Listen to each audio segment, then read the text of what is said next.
Hello, my name's Rebecca.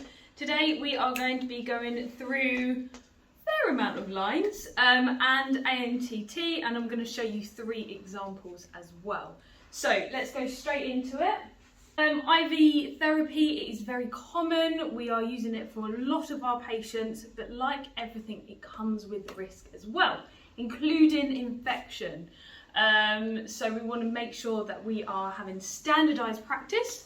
So making sure that if I was to do an IV right here, right now, and another colleague from this trust were to do a IV there, then we would be doing it exactly the same way, by the book, each and every single time. It makes it safe, it's efficient, and it reduces patients' harm. We also have the risk of needle stick injury to you guys, so we want to make sure that we are reducing that risk as much as possible as well. So we have all of our lines are needle free, so we should minimise the use of our needles. Then we go on to the microorganisms. I can stand here and talk you through all of them, but it's not about that today. It's about minimising the risk of infection. Okay.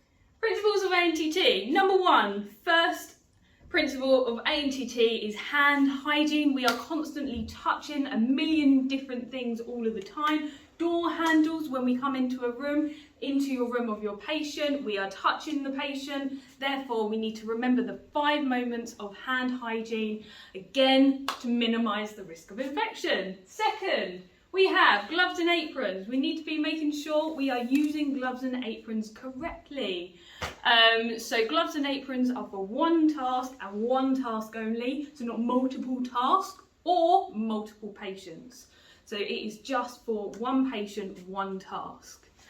Then we move on to protecting key parts, and a fabulous example of protecting your key parts is IV therapy. So when we are doing IV therapy, it's all about your key parts. So this includes the end of your flushes, the end of your syringes, your needle, why you would want to touch a needle anyway, but you never want to touch it. It's non-touch technique, and also the top of your vials as well. And then that leads me perfectly onto principle number 4, which is non-touch. Best way not to transfer any microorganisms is simply by not touching them. Key parts. So another example of a key part is the end of your IV lines. So I want to make this message really clear that only an IV trained nurse is able to disconnect an IV given set. 3 reasons. 1, that medication may be up for a particular reason, for a particular time, therefore we should not delay that medication. Second, you always have that risk of contamination when disconnecting a line. Third one is that even if the medication has finished, the line will still need to be flushed. So if an NA or a porter or a physio, I don't know, anyone who's not IV trained, disconnects the line and throws away that medication, the nurse who is looking after that patient may not realise that that line has not been flushed. And I will go through the importance of flushing a line later on. Here we go. Here's a random IV in which I just walked onto a ward and I saw this. A couple of reasons why this is wrong. Number 1, who's the medication for? No idea. There's a drug chart underneath, but is it for that patient? I presume so. It's already signed for, so I could be quite nasty. I could contaminate this medication, already been signed for. And then also you've got needles just there. So potentially I could have knocked it over, contaminated the needle. It's not worth it. Do not leave your medication unattended. You don't know who's out there, you don't know what's going to happen to it. So guard your medication, especially if you've already signed for it. And making sure that if you are doing medication, you have done all of the different steps, you have made sure that you have done all of the right R's, so that it is going to be safely provided for your patient. Once you put IVs into your patient, it's really difficult, if not impossible, to get it out of your patient. So you only get one chance of getting it right. Like I said, our lines are needle free, so why take a needle to your patients? And I will show you an example of why we do not need to bring the needle to your patient. Absolutely no point. Care of IV access, so before you do anything with your IVs, making sure that it is cared for properly, that there's no signs of infection and possibly no signs of swelling as well. You may not see it, but it may be there. Signs of uveitis, so uveitis can happen very quickly. So looking out for the signs of uveitis, so any redness, swelling, pain, and then knowing the difference between uveitis, infection, and then possibly the patient may be allergic to your dressing. So you have the difference by seeing the outline of the dressing all the way around it. So infection is localised to the insertion site, whereas the dressing is all the way around here. Okay, so just be aware that there is a slight difference. Now I'm going to show you an example of an IV. So I'm in my treatment room and I want to get all of my equipment together. So I'm going to be touching all of the door handles, the cupboards, etc. And getting my syringe. So depending on the guidance of the medication, is depending on how big syringe you've got. Then flush, then two 2% chlorhexidine wipes, one for your patient, one for your IV vial. Then I've got a mixture, okay, so it may be water for injection, normal saline, again follow the guidance of your medication. Then I've got my needle, so I have a needle without the filter, and that is a perfect combination with this one. I do not need to filter this vial, but I do need a needle with a filter if I'm using a glass ampoule, so that I can filter any glass out. Right, so that's all my equipment. Then I'm going to have a look at my drug chart, making sure, right, okay, the patient is, right, okay. Any allergies? No, they've got no allergies, fantastic. Right, what is the medication I am given? I am given amoxicillin today. This is amoxicillin and my dose is 1 gram. Okay, it's been signed for and for 12 o'clock. Right, check that with that. And what I'm going to do is I'm going to wash my hands. First off, clean my tray. I'm going to remove my sharp spin. Cleaning the top bit first. Giving it a thorough clean, and then the bottom of my tray. I'm going to get my vial. I'm going to flick off the cap. Then I'm going to get my 2% chlorhexidine wipe. Opening the wipe up completely, giving it a really good scrub, using different areas of the wipe. Leave it there to dry. Going to get my syringe. So remember, protecting your key part. So my key part is down here. So I'm going to open it the other end, peeling it open, never break through the packaging, it's not worth it. I'm going to open it up like so, get my needle, opening it up, and then placing it on.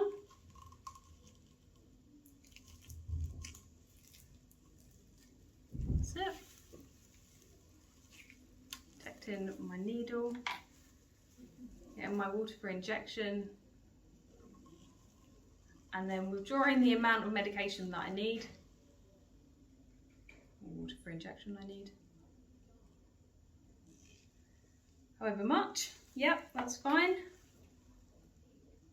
Okay, just removing the air bubble a little bit. Going back to my vial, going directly in, and then get my water for injection, mixing it around, making sure it's going to get all of the medication, and then withdrawing, moving my eye of the needle right to the bottom of the vial, like so. Fabulous, that's all that medication. Removing my air bubble once more.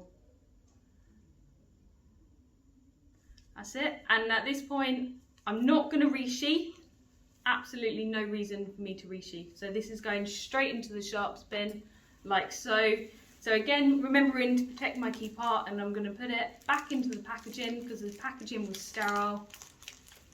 And it's in its nice little sleeping bag, nice protected. I'm going to remove my excess rubbish. I'm going to get my flush. And now I'm going to remove my gloves and apron. So pinching it, putting it into the bin, going underneath so I'm not contaminating my hands, and then removing my apron from the back, rolling it forward, breaking it out the back, pulling it together and then rolling it like so.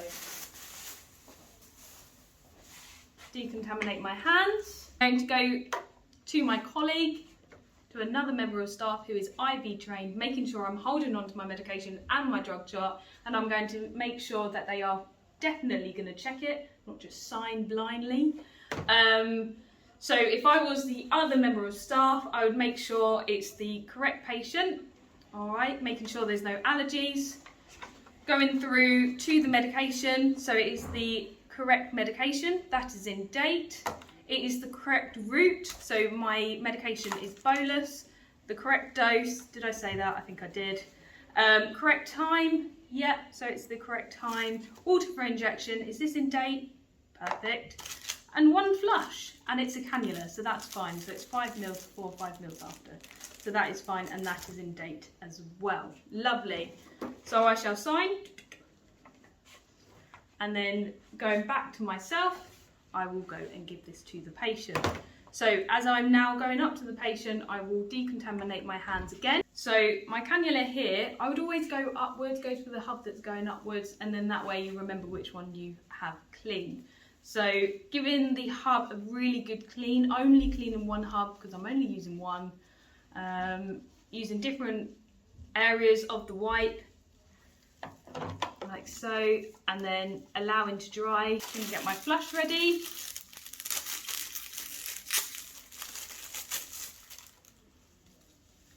I'm going to remove the air bubble. Go into the hub that I have cleaned. Unclip.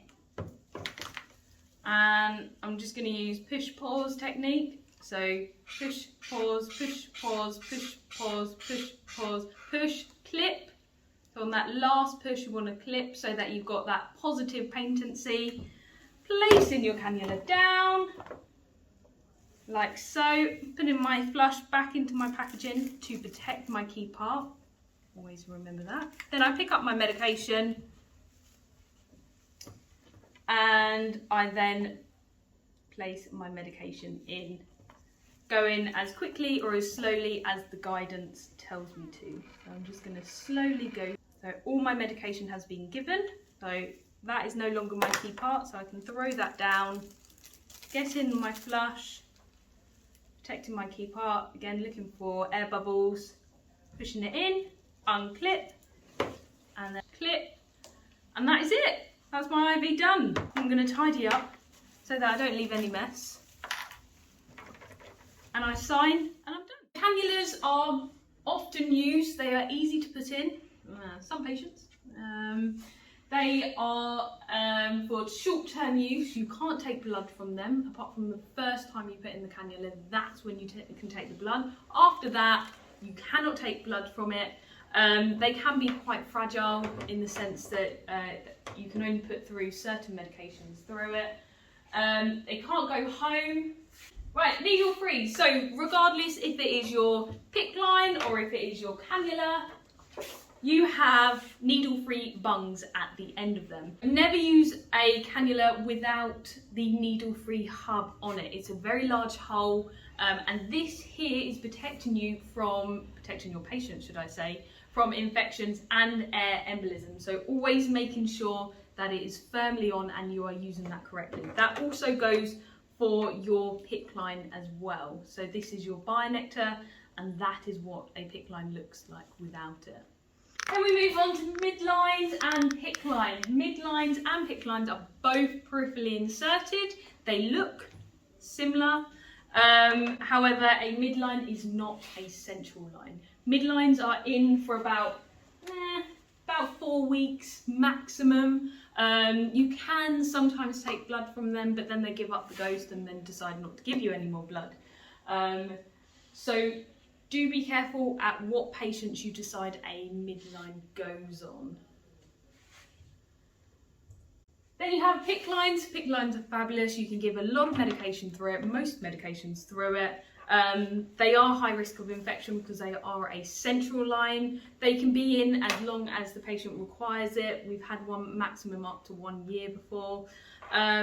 We have, there's 2 different types of PICC line. So the community ones have no valve, no clamp, and they are valved. So what that means is they have a little valve at the end of them, and so when you put fluid into them, the valve opens. When you take blood, the valve opens. Whereas we have open-ended, I don't know if you can see that, it's open-ended right at the end of it, and we have a clamp. Go. So PICC line dressings need to be changed 24 hours after insertion and then weekly. At a bare minimum, we must be flushing them at least once a day. In the community, they do once a week. We do it once a day here at a bare minimum. Then we move on to how to change a PICC line dressing. So first of all, I'm going to get my patient nice and comfortable, make sure I gain consent from them, get my equipment. I'm going to clean the top of my trolley, doing a up, down, up, down, up, down, up, down technique, doing all of the different bits, doing all the different corners. Then, okay, contaminate my hands. Going to get all of my equipment ready. Opening up my dressing pack.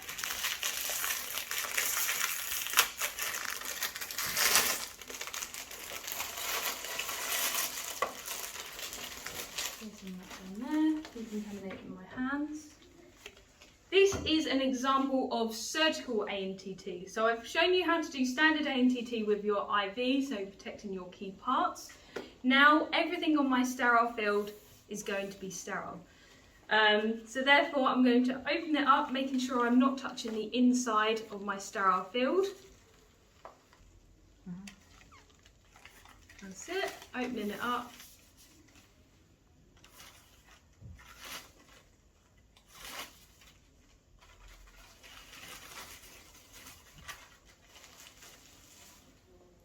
Going through my bag.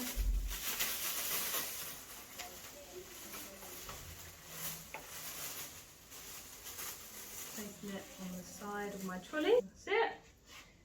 Right, this is your PICC pack.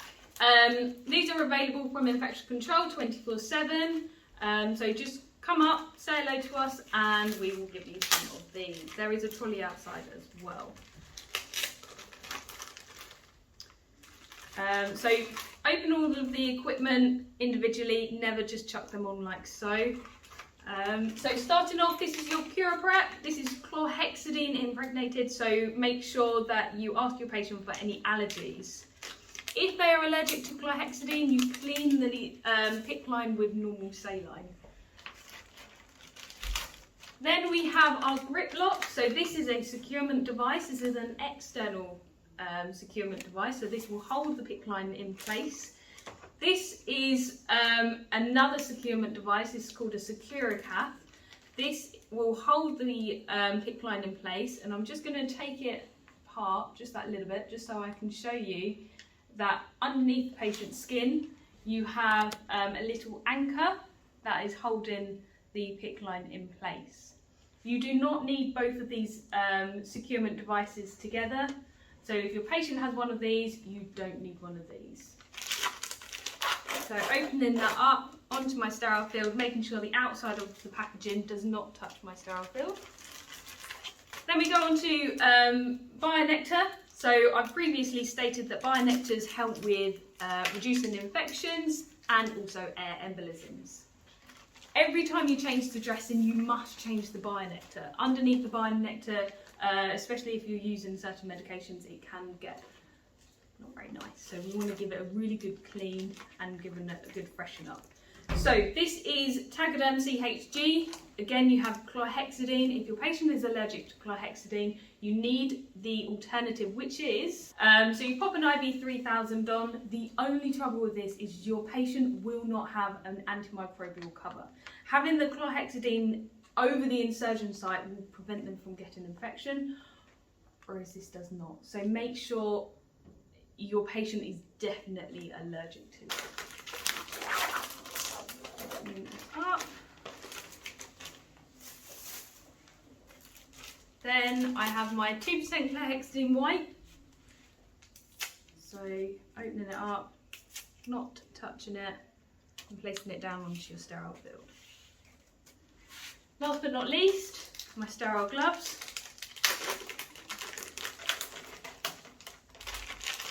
So now I'm going to put on gloves and apron. So now I'm going to take off my patient's PICC line dressing. So I'm using non-sterile gloves.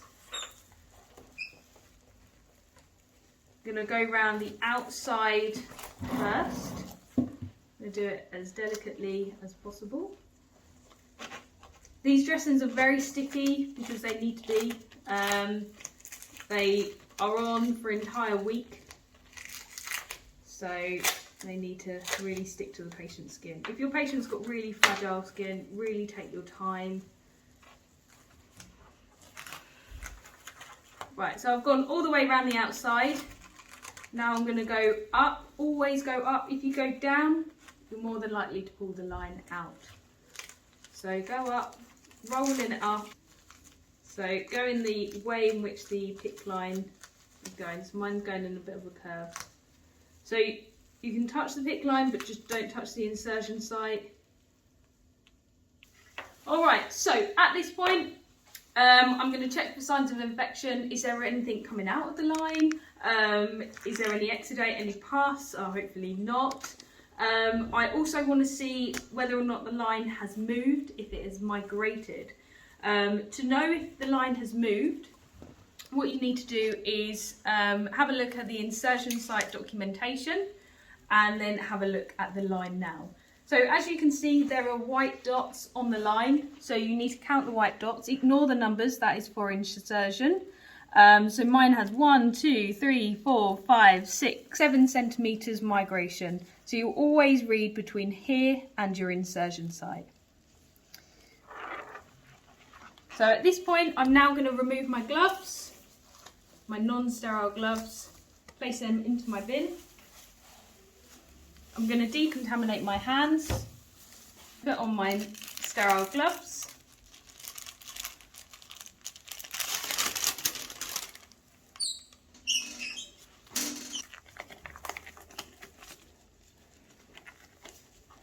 What I do is use the ChloraPrep, so moving it right down to the end of the foam, checking on your glove to make sure it's definitely through, and then go back to my patient. I'm going to go straight for my insertion site, just using different areas of the sponge all the way round, giving it a really good clean.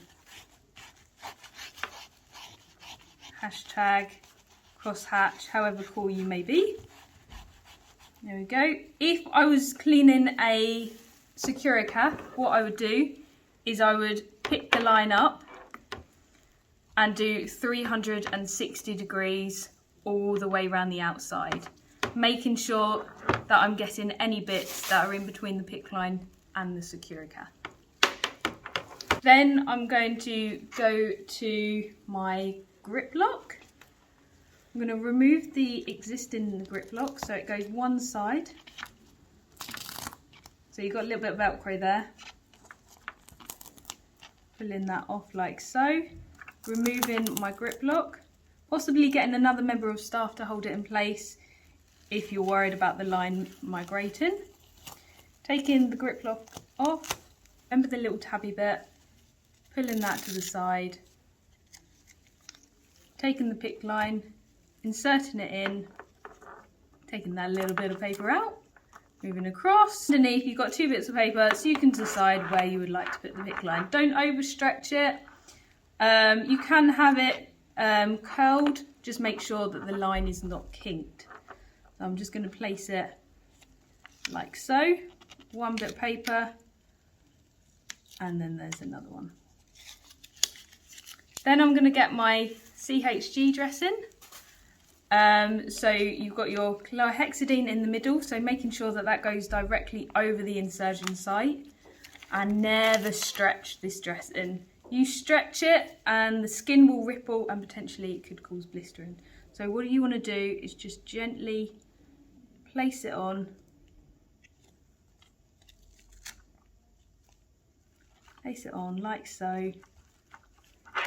Get your lumen out the other side. Go round, taking off the bit of paper. Stick it on and place the date of when the dressing was changed. And remove that and place underneath like so. Get the bits of paper out. Right, almost there. Last but not least, you need to change the bionectars. So on one side we've got a green bionectar. Green and orange are exactly the same, so you can put any medication through them.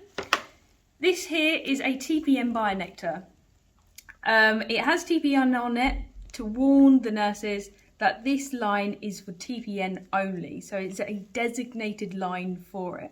The reason for that is TPN is high risk of infection, so you do not want to be sharing that line with antibiotics and all sorts of fluids and other medication. So to change the bionectar, you completely remove your bionectar and you get your picking it up and opening it all the way up, giving it a really good clean using different parts of your wipe.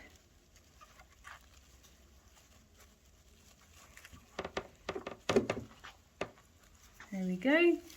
Then still using non-touch technique as much as possible, so either side of my bionectar is a key part. So placing on the bionectar like so. And then once you're done, place in a Kuros bung. So these Kuros bungs have chlorhexidine in them. And I will do exactly the same and replace my TPN bionectar as well. So cleaning that and then placing a brand new one on. And that's how you change it.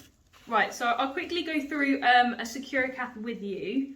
So I've already showed you what is underneath the Securicath.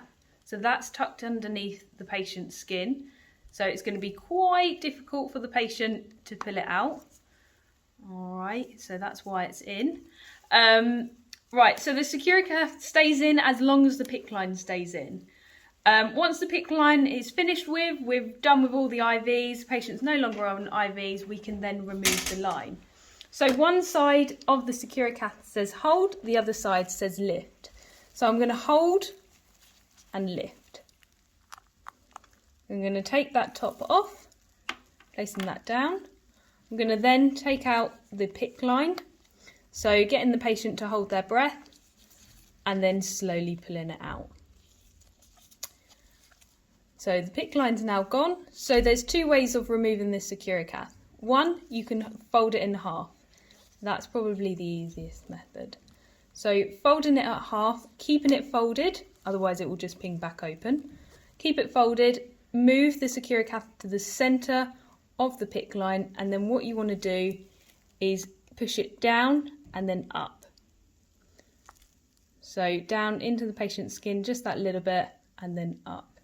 The other way is you would cut along the blue and do it individually, just as long as you are in this position, and then that way it'd be easier.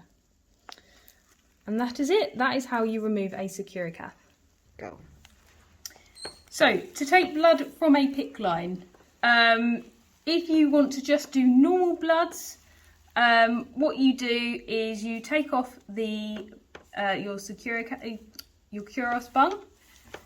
You open a syringe, a 10ml syringe. Never use a smaller size syringe than a 10ml syringe, because that causes too much pressure on your PICC line. So you connect it on, and then what you want to do is unclip and aspirate and aspirate 10 mils of blood. Then you take your 10 mils of blood and then you throw it away. You add on either a Vacutainer or you can add on the blue one. So it's not the green, the blue. So you add this on, placing this in, twist it on, remove the dark blue, press it on and connect like so. And then you can take as much blood as you require. For blood cultures, you get your 10 ml syringe, okay? You aspirate blood to the end of your line and then you take your sample. With blood cultures, you do not want to be taking any blood away. You want to get that first sample of blood. Always do blood cultures first and then any other normal bloods that you would like to take. Once you've got all the blood that you require, place this directly into a sharps bin. And then you need to make sure that you are flushing your PICC line. So with PICC lines, you always want to be flushing 20 mils after taking blood. So connecting it on and then flushing. Always use push-pause technique. Right, I'm going to talk you through an acute non-central line. So it's a central line, so it is high risk of infection, high risk of air embolisms. You've got multiple accesses here, so it is good for critical illness, but we need to be making sure that we are removing it as soon as the patient no longer needs it. So maximum time this line should be in for is 10 days, 7 to 10 days. It shouldn't be on the wards, okay, so ICU, possibly Copthorne, but preferably not. When removing the line, you've got a little suture here, so in it, just cut the suture, get the patient to hold their breath, and then take the line out. And then put pressure there and leave the dressing on for 24 hours. Skin tunneled line. So basically, this tunneled line is a line that we do not have regularly in this trust. Very, very blue moon situation. So do not remove this line on the wards, all right? You can cause trauma if you take it out. The reason for this is you have a cuff all the way around. So this needs to be booked in for CPOD and removed that way, please. This line only has one access, so only compatible medication should go through this line. You could add a external lumen to it, but again, compatible medication. Always just put a dressing, like just a Tagadan film dressing or an IV 3000 dressing for protection. And always clamp over where it says clamp here, because this part of the line is a little bit thicker and can take it. When you change the dressing needs to be changed every 7 days. Do change the bionectar as well. So implanted port. Here I have a lovely model of an implanted port. Sometimes you can look across the room and directly see the implanted port sticking out from the patient's skin. Sometimes you can't. It literally depends on the patient's, the amount of tissue the patient has. So an implanted port, the reasons that it is inserted is possibly chemo or the patient's on long-term IVs. Implanted ports can be life. They can have it all their life if they needed to, as long as it is looked after. We have had quite a few patients with it on their chest. We have had one underneath the patient's arm as well. I'm going to set up my trolley, I'm going to clean my trolley, put all of my equipment at the bottom. I'm going to wash my hands, clean my hands. So only touching the outside of my dressing pack. And go through the bin.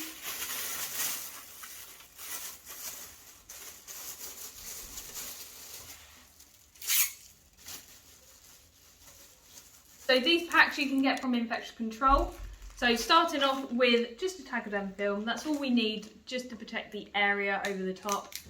So I'm going to open this up so that this is using surgical ANTT, making sure that my outside packaging does not touch my sterile field. ChloraPrep, Cleaning with chlorhexidine, asking your patient for any allergies.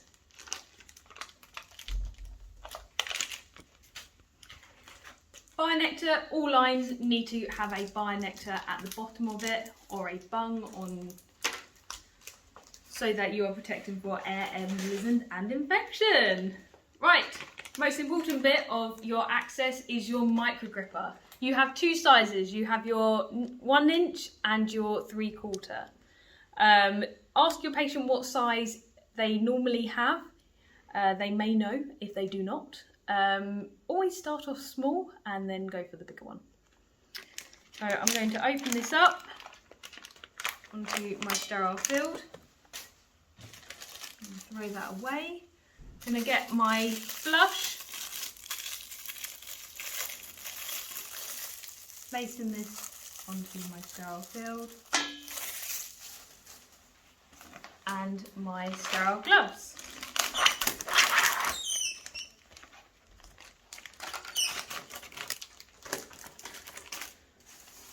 Make sure my patient's nice and comfy. I've explained what I'm going to do. Have them lying down preferably. If they are sat up, they may just try wanting to dodge you a little bit.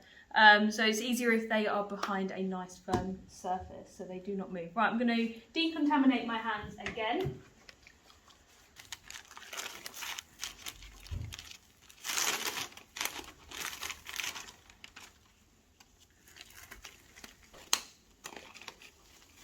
First off, clean the patient's skin, so I'm going to squeeze it together, making sure the chlorhexidine goes all the way through.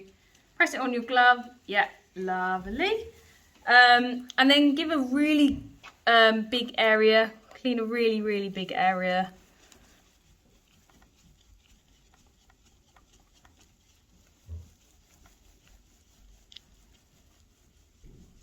For about 30 seconds.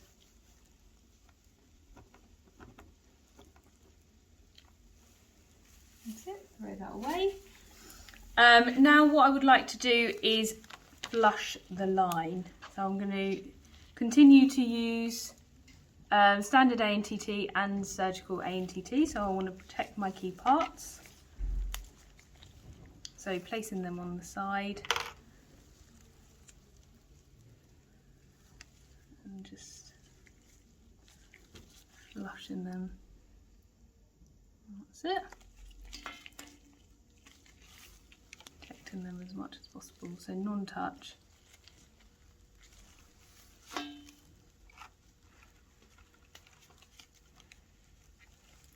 placing that on like so. Right, remove that bit of plastic. And that is your needle. So this is going to go directly in the middle of my implanted pool. So this is going to go at a 90-degree angle. Directly in. So I've got I'm going to now palpate the implanted pool, index finger on one side, thumb on the other, so that I know I'm going to go in the middle. So I'm going to warn the patient and go directly in. You just got to go for it. You can't hang around, go directly in. You know that you're in because the patient's not in pain or discomfort, and also the line's in, it's not hit a hard surface. So I've pierced through the skin with a needle, and I'm going to leave a catheter inside. So I'm now going to remove my needle, my safety needle. So I'm just going to push down and remove and pull it out. You hear that click, pull it out and this is your implanted pool access. So it is a single line, so compatible medication only through. And you place your Tegaderm film over the top.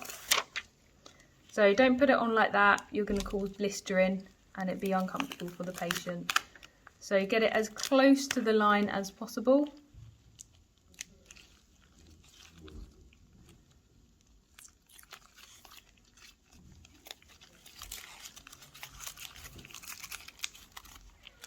There we go. So this, the line and the dressing needs to be changed every week. You know that you're in the right place because you get you can aspirate blood and you can flush it well as well. So to remove the line, you remove the dressing. Like so, very delicately. You want to be making sure that you have flushed the line before removing the line. So some areas they need to be flushed by heparinized saline. It depends where the line has been inserted. If it's Guildford, they are just using normal saline.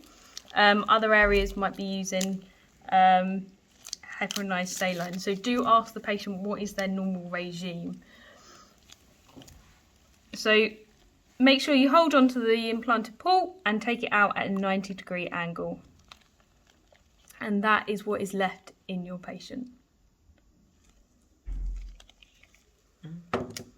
Yep. Yeah.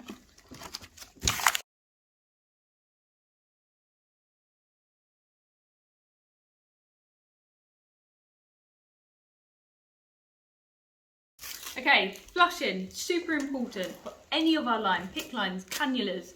We must flush the line properly, making sure that we are having that positive patency. We don't want any medication left in the line or blood. This can cause a huge risk to the patient. You can have blood clots, infection risk, and potentially even septic shock. So before medication, flush the line. After medication, flush the line. And definitely after bloods as well, taking any bloods. We also want to be making sure that any of our central lines need to have Kuros bungs placed on the end of the lines as well. Thank you.